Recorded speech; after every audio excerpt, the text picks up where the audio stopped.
JDU तो मोदी के गोद में बैठे दूध पीते हुए। अब आप बताइए, आज मोहन भागवत आरएसएस के चीफ कहते हैं कि सीएए को गैर जरूरी मुसलमानों को परेशान और गलत बयान कर दिया गया। मोहन भागवत, हम कोई बच्चे नहीं है कि तुमको नहीं समझ सके।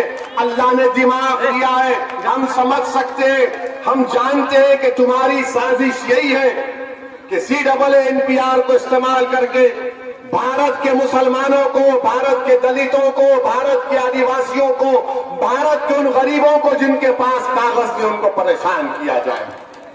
और मुझे गुस्सा इस बात का आता है, अफसोस इस बात का होता है कि जब हमारे सीमांचल के इस इलाके में बसने वाले गयूर लोग हैं, चाहे वो गरीब हो, हिंदू हो, मुसलमान हो, दलित हो, कोई हो, सीमांचल को बदनाम करने के लिए कहा गया घुसपैठी है। बताओ क्या तुम घुसपैठी हो?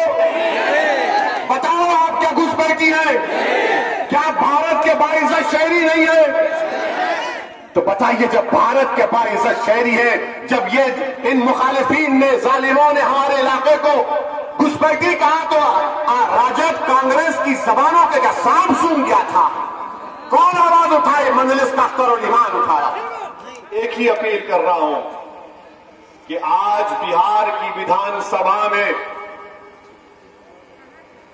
ऐसे लोगों की जरूरत है जो बिहार की विधानसभा में जाकर न सिर्फ बिहार के गरीब मजलूम आवाम की आवाज को उठाएं, बल्कि सीमांचल की इस इलाके में बसने वाले जिनकी आवाज को पटना नहीं सुनता है, आज पटना में जो लोग बैठते हैं वो सीमांचल के ताल्लुक से अंधे, बहरे हैं, गूंगे हैं।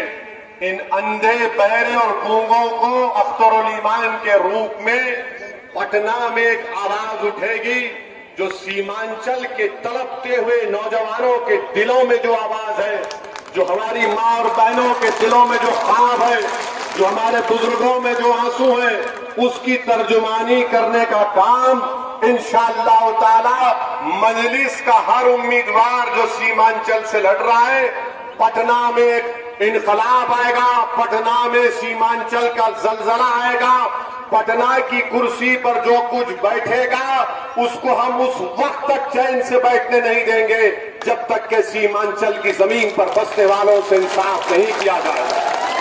इसीलिए हमारा हर जलसे में नारा होगा कि सीमांचल जिंदाबाद, सीमांचल जिंदाबाद, सीमांचल जिंदाबाद।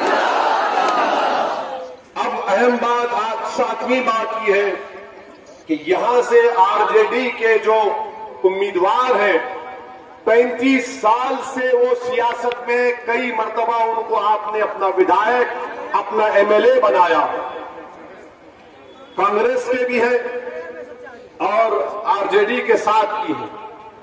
अब आप बताइए कि इतनी बड़ी बाढ़ आई, पूरी धान की फसल बर्बाद हो गई, ये कैसा एमएलए है जो मुआवजा तक नहीं दिला सकता? कैसा एमएलए है ये? मुआवजा तक नहीं दिला सकते। तो जाहिर है कोई हमारा मुखालिफ उठकर बोलेगा, ओवैसी तुमने क्या किया? हैदराबाद में पानी आया था, मैं हैदराबाद के घरों में जब पानी आया तो हमने अपने चीफ मिनिस्टर के घर पर जाकर रात के 11 बजे उनको उठाकर मुलाकात करके कहा कि चीफ मिनिस्टर साहब, घर में पानी आया है, तमाम घर का सामान खराब हुआ है। तो हमारे चीफ मिनिस्टर ने कहा कि क्या करना चाहिए? मैंने कहा पैसा देना पड़ेगा। दो बात, लच्छेदार गुफ्तगू ने, पैसा देना पड़ेगा। बोले आप जाइए, सुबह तक ऐलान करूंगा। और सुबह में चीफ मिनिस्टर ने ऐलान किया कि एक एक घर जिसमें पानी आया उनको एक घर को 10,000 रुपये दिए जाएंगे। मैंने फोन करके कहा कि आपने ऐलान कर दिया, शुरू कब कर रहे? तो चीफ मिनिस्टर ने कहा क्या आप मेरे सर पर बैठ जाएंगे? मैंने कहा नहीं सर, सर पर नहीं बैठेंगे, आपके सामने आकर कुर्सी डालकर बैठकर आपसे मुतालबा करेंगे। तो दूसरे दिन 24 घंटे में वो ऐलान पे अमल होना शुरू हो गया।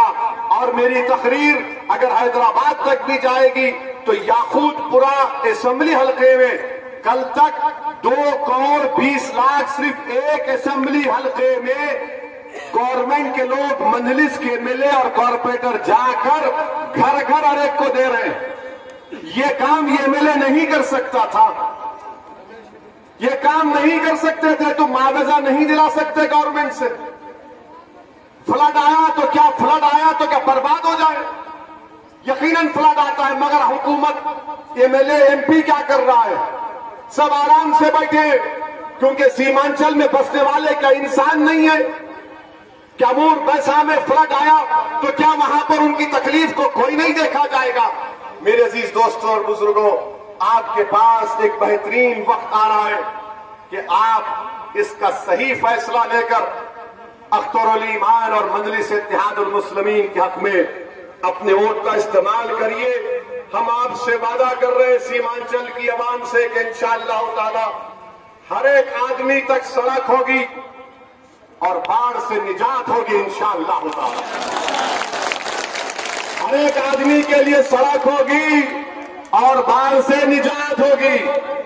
और जब अख्तर भाई जीत जाएंगे इंशाअल्लाह ताला आपके वोट और दुआओं से, जब शाहनवाज जीत जाएंगे, जब मजलिस का एमएलए जीत जाएगा, तो जब वो जीत कर आएंगे आपकी जबान से कुछ नहीं निकलेगा। आपसे बोलेंगे कि आपकी पार्टी का नारा था हर एक आदमी तक सड़क, बाढ़ से निजात, काम शुरू करो, और काम शुरू होगा इंशाअल्लाह। अब ये बात कांग्रेस और जेडीयू के या फिर आरजेडी के जलसों से नहीं बोलेंगे।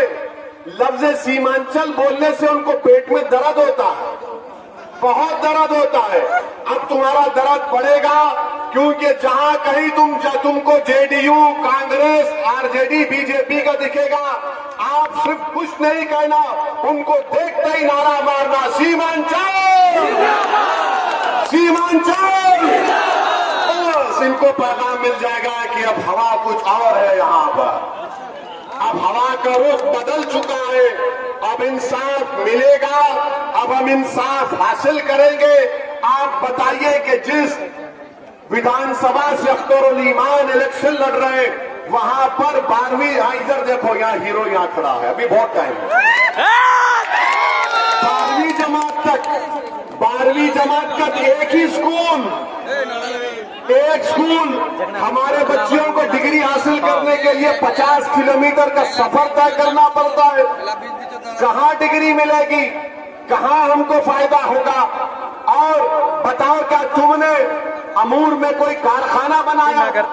इतने साल से अमूर की जनता ने तुमको विधायक बनाया, एमएलए बनाया, तुमने कारखाना बनाया? नहीं बनाया। फिर आप ये भी देख लीजिए कि अस्पताल है, डॉक्टर नहीं है, बीमार होते हैं, इलाज नहीं होता है। तो ये 4 काम बड़े अहम है। एक तो हर एक आदमी तक सड़क, बाढ़ से निजात, फ्लड आएगा तो मुआवजा मिलेगा, बच्चियों के लिए स्कूल और डिग्री कॉलेज, कारखानों की दावत देना, कारखानों को गवर्नमेंट को बोलकर यहां पर कायम कराना, और अस्पताल में सही अस्पताल हो ताकि उसमें डॉक्टर हो, दवाएं हो। ये 4 काम करने के लिए, ये 4 काम हम करेंगे। इसके लिए हमको चांद पर जाकर खाक नहीं लाना है। यहां जिस किसी की हुकूमत बनेगी, जो कोई भी पटना में बैठेगा, हम उसको चैन से बैठने नहीं देंगे। और अगर इंसाफ नहीं होगा तो याद रखो, अगर मुख्यमंत्री इंशाअल्लाह उपेंद्र कुशवाहा भी बन जाएंगे, और अगर इंसाफ नहीं करेंगे तो असदुद्दीन अवैसी सीमांचल के लाखों लोगों को लेकर पटना जाकर बैठ जाएगा, जब तुमको सीमांचल से इंसाफ करना पड़ेगा।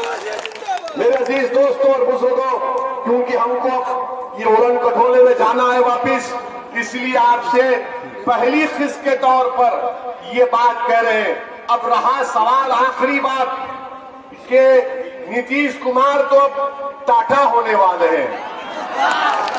नीतीश कुमार अब नहीं, नीतीश कुमार घर में बैठने वाले हैं।